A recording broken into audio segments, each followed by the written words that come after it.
स्वागत है आपका। आप देख रहे हैं इंडिया न्यूज में हूं आपके साथ प्रीति सिंह। नजर डालते फटाफट खबरों की ओर। ब्रिस्बेन में भारत की ऐतिहासिक जीत। टेस्ट मैच में ऑस्ट्रेलिया की टीम को हराकर इतिहास रचा गया है। ब्रिस्बेन में 33 सालों से ऑस्ट्रेलिया की हार नहीं हुई थी। ब्रिस्बेन में खेले गए चौथे टेस्ट में भारत ने ऑस्ट्रेलिया को 5 विकेट से धूल चटाते हुए टेस्ट सीरीज 2-1 से जीत लिया। भारत ने लगातार दूसरी बार ऑस्ट्रेलिया को उसके ही घर में टेस्ट सीरीज में पटकनी दी। पिछली बार भारत ने ऑस्ट्रेलिया को उसके ही घर में 2018 और 19 में टेस्ट सीरीज में 2-1 से हराया था। भारतीय टीम ने बॉर्डर गावस्कर ट्रॉफी लगातार तीसरी बार अपने नाम कर जीत की हैट्रिक लगाई है।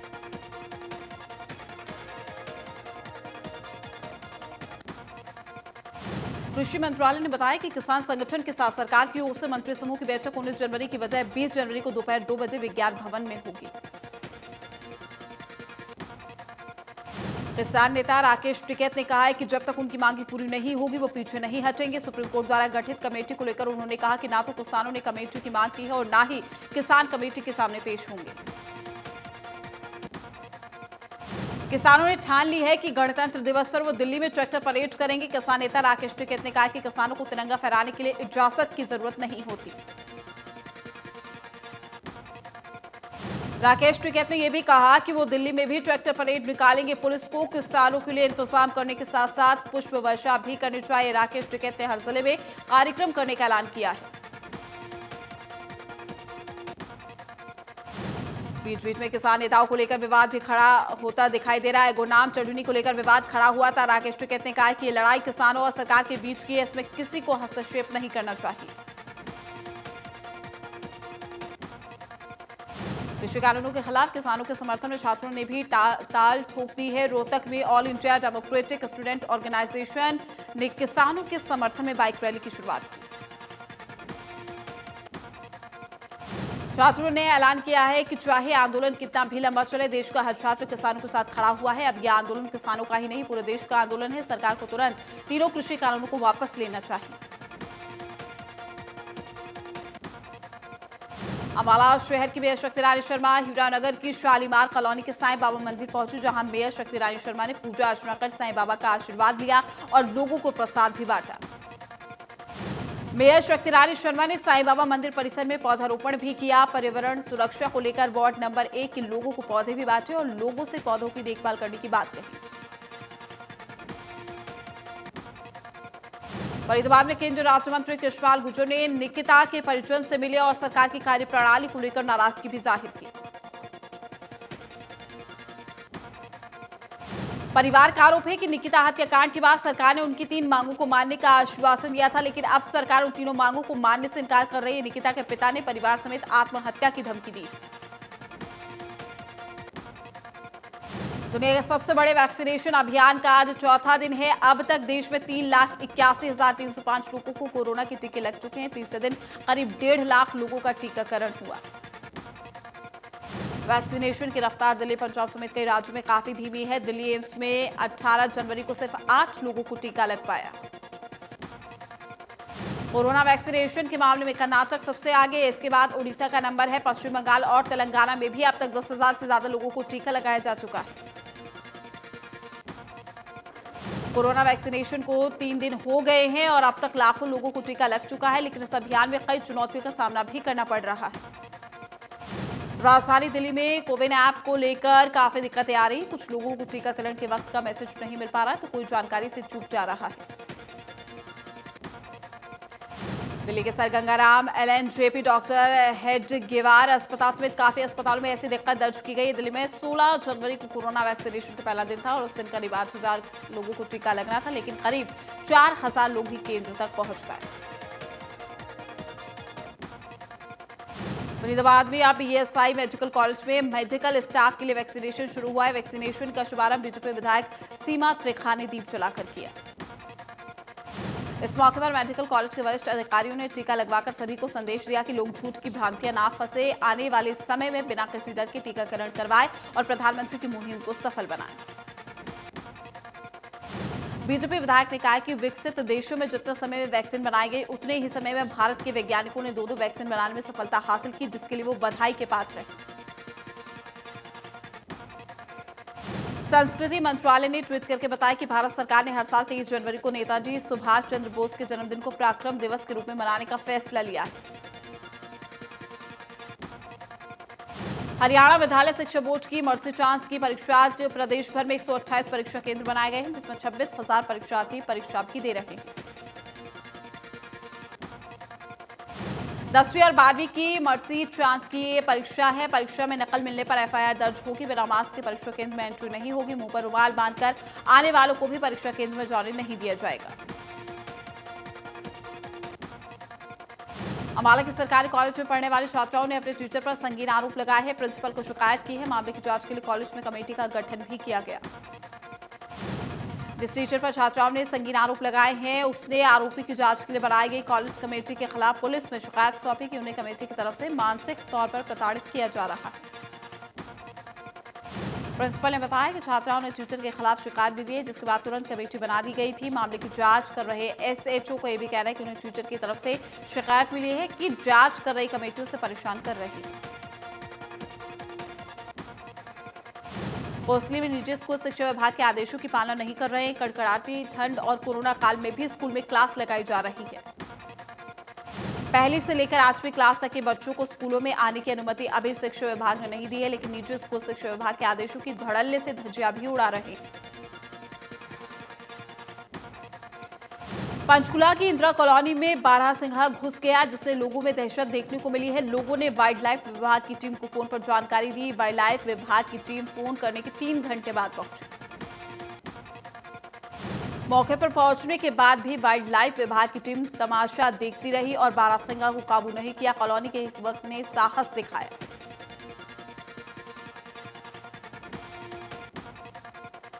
कॉलोनी के लोगों ने कहा कि हैरत की बात है कि विभाग के अधिकारी पहले तो मौके पर पहुंचते नहीं है, पहुंचते हैं तो अपने काम से बचकर तमाशबीन बने रहते हैं। प्रशासन को इस ओर ध्यान देना चाहिए। गुरुग्राम में ठंड और कोहरे ने लोगों की मुश्किलों को बढ़ा दिया है। सड़क पर कोहरे से विजिबिलिटी बेहद कम हो गई। घने कोहरे से सड़क दुर्घटनाओं में भी इजाफा हुआ है। मौसम विभाग के मुताबिक लगातार बढ़ते कोहरे से जल्द राहत नहीं मिलने के आसार। गुरुग्राम में चलती कार आग का गोला बन गई है। चलती कार में आग लग गई है। हादसे में कार चालक बाल बाल बचाए। ड्राइवर ने कूद कर जान बचाई। गुजरात की सूरत में बड़ा हादसा हो गया है। क्रीम रोड पर डंपर ने सड़क के पास फुटपाथ पर सो रहे 18 लोगों को कुचल दिया, जिसमें से 15 लोगों की मौत हो गई। पुलिस का कहना है कि मरने वाले सभी मजदूर राजस्थान के रहने वाले हैं। फिलहाल घायलों को अस्पताल में भर्ती कराया गया। बताया जा रहा है कि सूरत में किम मांडवी रोड पर एक बेकाबू डंपर ने सड़क के किनारे सो रहे 18 मजदूरों को कुचल दिया है। तेज रफ्तार जा रहे डंपर चालक ने ओवरटेक करने की कोशिश करते हुए गन्ने से लदे ट्रैक्टर को टक्कर मार दी। लद्दाख हादसे के बाद पीएम मोदी की तरफ से भी आर्थिक मदद का ऐलान किया गया है। इसके तहत मरने वाले परिवारों को हर सदस्य को 2-2 लाख रुपए के मुआवजे, जबकि घायलों को 50-50 हजार रुपए की राशि भी दी जाएगी। पीएम मोदी ने हादसे को लेकर शोक जाहिर किया। उन्होंने कहा कि इस दुख की घड़ी में वो परिवार के साथ खड़े हैं। उनकी संवेदना परिवार के साथ है। प्रार्थना है कि घायल जल्द से जल्द ठीक हों। डीजल और पेट्रोल के दाम में फिर तेल कंपनियों ने बढ़त की है। राजधानी दिल्ली में पेट्रोल का दाम 85 रुपए से भी ज्यादा हो गया है। केंद्रीय पेट्रोलियम मंत्री धर्मेंद्र प्रधान ने संकेत दिया है कि ऐसा करना तेल कंपनियों की मजबूरी है। तेल कंपनियों ने डीजल और पेट्रोल के दाम में 25-25 पैसे प्रति लीटर की बढ़त कर दी है। अंतर्राष्ट्रीय बाजार में कच्चे तेल में नरमी है। इसके बावजूद तेल कंपनियां दाम बढ़ा रही हैं। ट्रेन में हजारों किलोमीटर का सफर तय करके 15 से 20 विदेशी प्रजातियों के हजारों प्रवासी पक्षी गांव भमभेवा पहुंचे। ये प्रवासी पक्षी जींद के अलावा सुल्तानपुर नेशनल पार्क और भिंडावास में भी आते हैं। जींद के इस गांव में करीब 400 एकड़ में तालाब है, जिसमें ये प्रवासी पक्षी आते हैं। पक्षी फरवरी में वापस अपने देश लौट जाते हैं। बर्ड फ्लू को देखते हुए वन्यजीव संरक्षण विभाग तालाब की हर रोज मॉनिटरिंग भी कर रहा है। फतेहाबाद में महिला किसान दिवस के अवसर पर महिलाओं ने पूरे शहर में पैदल मार्च निकाला है। महिलाओं ने इस दौरान नारेबाजी करते हुए कृषि कानून के विरोध में शहर भर में मार्च निकाला। उप मुख्यमंत्री दुष्यंत चौटाला ने उम्मीद जताई है कि किसानों के साथ अगली चर्चा में कुछ समाधान भी निकलेगा। उन्होंने कहा कि किसानों के साथ लगातार चर्चा जारी है। एमएसपी सहित कई विषयों पर खुलकर चर्चा भी की गई। पूर्व मुख्यमंत्री भूपेंद्र सिंह हुड्डा द्वारा विशेष सत्र की मांग पर दुष्यंत चौटाला ने बजट सत्र में अपना दम दिखाए।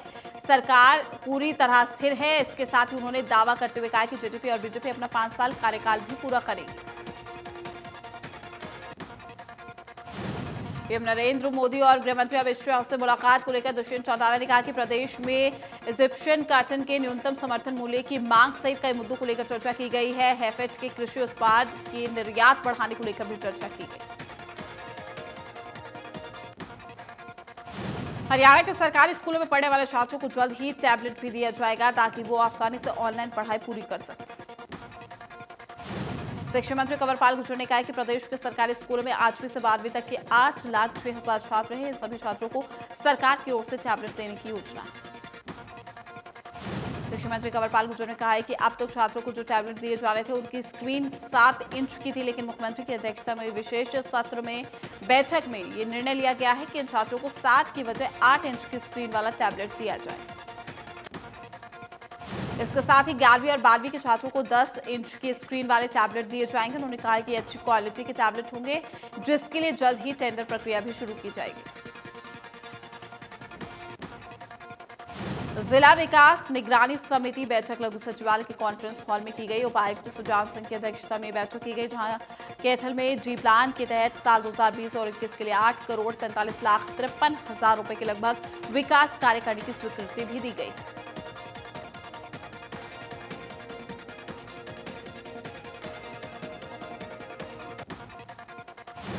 हाल ही में हुए नगर निकाय चुनावों में रेवाड़ी से नवनिर्वाचित नगर परिषद की चेयरपर्सन पूनम यादव सहित सभी 31 पार्षदों को अतिरिक्त उपायुक्त राहुल हुड्डा ने पद और गोपनीयता की शपथ दिलवाई। इस कार्यक्रम में बतौर मुख्य अतिथि रहे केंद्रीय राज्य मंत्री राव इंद्रजीत सिंह भी शामिल हुए और सभी को शुभकामनाएं दी। गोहाना में अस्थायी असिस्टेंट प्रोफेसर वेतन विसंगतियों को लेकर 5 दिन से कार्मिक अनशन पर है। साथ ही समस्या का समाधान नहीं होने पर आमरण अनशन की धमकी भी दी गई। वहीं प्रोफेसर के कार्मिक अनशन को समर्थन देने के लिए गोहाना के विधायक मौके पर पहुंचे, जहां प्रोफेसर ने विधायक को अपना ज्ञापन सौंपा और मांग पूरी करवाने की बात कही। चरखी दादरी के गांव खातीवास में 152 जी कॉरिडोर से अधिकृत जमीन पर कब्जा करने को लेकर मौके पर प्रशासन पहुंचा। प्रशासन के पहुंचते ही ग्रामीणों ने उनका जमकर विरोध किया और उनके खिलाफ प्रदर्शन करना शुरू कर दिया। प्रदर्शन को देखते हुए ड्यूटी मजिस्ट्रेट तहसीलदार अजय कुमार ने ग्रामीणों से बात की। ग्रामीणों ने डीसी से मिलने की मांग की, जिसके बाद उनकी डीसी से बात कराई गई और ग्रामीण भी शांत हुए। करोड़ों रुपए की लागत से बने राजप्रिय शहीद हुसैन खान मेवाती मेडिकल कॉलेज नलहड़ की सूरत बदलने जा रही है, जिसके चलते हरियाणा पुलिस हाउसिंग कारपोरेशन की मदद से तकरीबन 50 करोड़ रुपए खर्च किए जा रहे हैं। झज्जर में कोहरे के चलते हो रही दुर्घटनाओं को रोकने के लिए पुलिस प्रशासन के सहयोग से सड़क सुरक्षा महीने का शुभारंभ किया गया है। अतिरिक्त उपायुक्त जग निवास कार्यक्रम का शुभारंभ करने पहुंचे। वहीं कार्यक्रम में बतौर मुख्य अतिथि पहुंचे जिला अतिरिक्त उपायुक्त जग निवास ने छात्रों के अलावा आमजन को भी जागरूक किया। उन्होंने कहा कि सर्दियों में पड़ने वाले कोहरे से हमेशा ही सड़क दुर्घटनाएं होती रहती है, जिसकी वजह से कई जान भी चली जाती है। राष्ट्रीय कन्या वरिष्ठ माध्यमिक विद्यालय इंद्री में चल रहे 7 दिवसीय NSS कैंप का समापन हो गया है। इस मौके पर एक कार्यक्रम का आयोजन भी किया गया, जिसमें खंड शिक्षा अधिकारी राजेंद्र बंसल ने मुख्य रूप से भाग लिया। अंबाला एयरबेस में राफेल आने के बाद पशु पक्षियों को दूर रखने के उद्देश्य से पंजोखरा में कूड़ा डंपिंग पॉइंट्स बनाया गया है। अब प्लांट बनाने के बाद वार्डों को करीब 18 टन कूड़ा बाहर जा सकेगा, पशु पक्षियों को भी दूर रखेगा।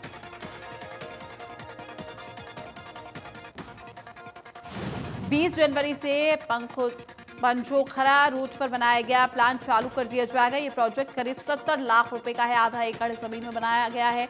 अभी तक कैंटोनमेंट क्षेत्र में कूड़ा डंपिंग प्लांट होने से पक्षी और पशुओं का झुंड बना रहता था।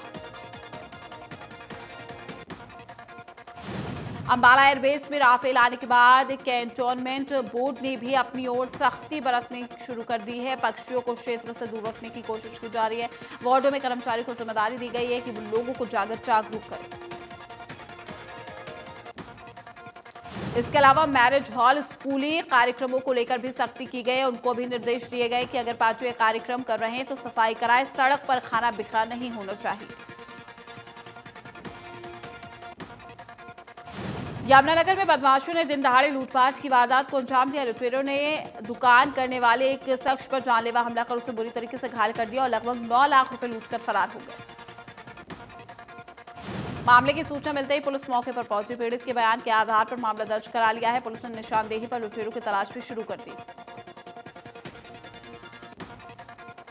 और क्षेत्र के मोहननगर के सर्व हरियाणा ग्रामीण बैंक को चोरों ने अपना निशाना बनाया है। फिलहाल चोरों ने कितने रुपए पर हाथ साफ किया है, यह भी जांच का विषय है। मामले की सूचना मिलते ही पुलिस पहुंची और मामले की जांच शुरू कर दी है। बैंक मैनेजर पीडी गोयल ने बताया है कि हर रोज की तरह जैसे ही वो बैंक पहुंचे तो उन्हें चोरी की वारदात के बारे में पता चला।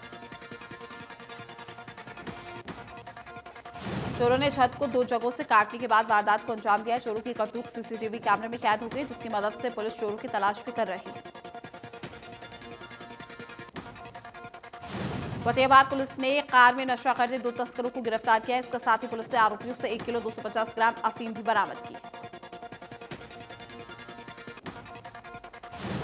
फतेहाबाद के मिनी बाईपास के पास चेकिंग के दौरान आरोपियों को पुलिस ने काबू कर लिया। पुलिस ने आरोपियों के खिलाफ एनडीपीएस एक्ट के तहत मामला भी दर्ज किया है। मामले में फतेहाबाद के एसपी राजेश कुमार का कहना है कि दोनों नशा तस्करों को रिमांड पर लेकर पुलिस पूछताछ कर रही है। अब तक पता चला है कि आरोपियों को ये अफीम फतेहाबाद में सप्लाई करनी थी। गोहाना बड़ौदा रोड पर देवीनगर के पास एक बिजली के खंभे को किसी अज्ञात वाहन ने टक्कर मार दी। टक्कर लगते ही बिजली का खंभा नीचे गिर गया। हालांकि इस हादसे में किसी के हताहत होने की खबर नहीं है। खंभे के गिर जाने से आसपास के इलाकों में कई घंटों तक बिजली बाधित रही है। बिजली विभाग के अधिकारियों की शिकायत पर पुलिस ने अज्ञात वाहन चालक के खिलाफ मामला भी दर्ज कर लिया है। जांच शुरू कर दी गई। बताया जा रहा है कि ट्रांसफार्मर टूटने से विभाग को लाखों रुपए का नुकसान भी हुआ है। मौके पर पहुंचे विभाग के कर्मचारियों ने बिजली सप्लाई को ठीक करने का काम भी शुरू किया। भिवानी में तोशाम बाईपास सड़क हादसों को न्योता दे रही है। सड़क की हालत इतनी खस्ता हाल है, लोगों को पैदल चलने से परेशानी का सामना भी करना पड़ता है। लोगों का कहना है कि कई बार शिकायत के बाद भी अधिकारी इस तरफ कोई ध्यान नहीं दे रहे। भिवानी की डीसी कॉलोनी में सीवर की समस्या से लोग परेशान हैं, जिसके चलते कॉलोनी वासियों ने प्रशासन के खिलाफ नारेबाजी की है। साथ ही रोड जाम करने की चेतावनी भी दी। टोहाना में बढ़ रही लूटपाट, चोरी जैसी वारदातों पर काबू पाने के लिए प्रदेश व्यापार मंडल के प्रतिनिधिमंडल ने डीएसपी बेरम सिंह से मुलाकात की और इस दौरान व्यापार मंडल के प्रतिनिधि मंडल ने प्रधान राजेंद्र ठकराल के नेतृत्व में एक ज्ञापन भी सौंपा। ज्ञापन में कहा गया है कि शहर में पिछले कई दिनों से चोरी, गन पॉइंट्स पर लूटपाट की घटना बढ़ रही है, जिससे आमजन में डर का माहौल बनता जा रहा है। उन्होंने कहा है कि प्रशासन द्वारा शहर के मुख्य रास्तों पर सीसीटीवी कैमरे लगाए गए थे, जो काफी समय से बंद पड़े। उन्होंने कहा है कि शहर के मुख्य रास्तों पर पुलिस कर्मचारियों की तैनाती की जाए ताकि घटनाओं को अंजाम देने के बाद आरोपी बाहर न जा सके, जिससे आरोपियों को पकड़ने में मदद मिलेगी। फतेहाबाद के टोहाना में हुई वकील की पत्नी की हत्या मामले में पुलिस ने बड़ा खुलासा किया है। पुलिस ने बताया कि वकील की पत्नी की हत्या अवैध संबंधों के चलते की गई थी। वहीं पुलिस ने मामला का खुलासा करते हुए बताया कि हत्यारोपी अमरिंदर उर्फ राजा ने पुलिस की पूछताछ में अपना गुनाह भी कबूल कर लिया है। यमुनानगर में स्वास्थ्य विभाग की टीम ने भ्रूण लिंग की जांच करने वाले एक गिरोह का पर्दाफाश किया। टीम की छापेमारी में पता चला है कि 18 से 20 हजार रुपए में लिंग जांच की जा रही थी। छापेमारी के दौरान टीम ने एक व्यक्ति को रंगे हाथ भी दबोचा है। साथ ही आरोपी से 8,000 रुपए भी बरामद किए।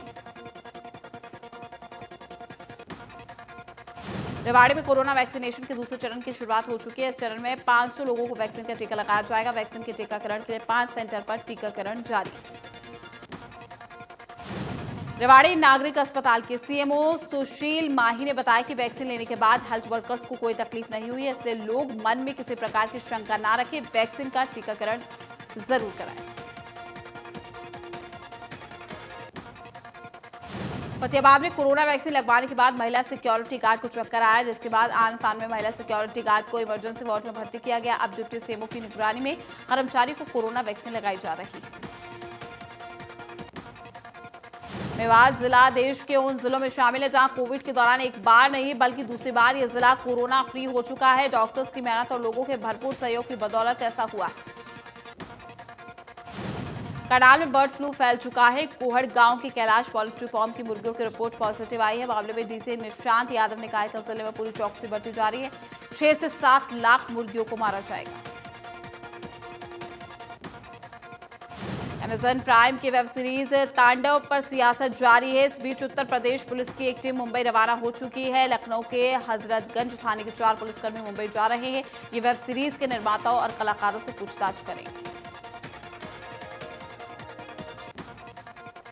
तांडव वेब सीरीज में हिंदू भावनाओं को ठेस पहुंचाने का आरोप है। लखनऊ के थाना हजरतगंज में एक पुलिस इंस्पेक्टर की तरफ से अमेजन प्राइम की इंडिया हेड अपर्णा पुरोहित और वेब सीरीज तांडव के डायरेक्टर अली अब्बास सहित कई लोगों के खिलाफ एफआईआर दर्ज कराई गई।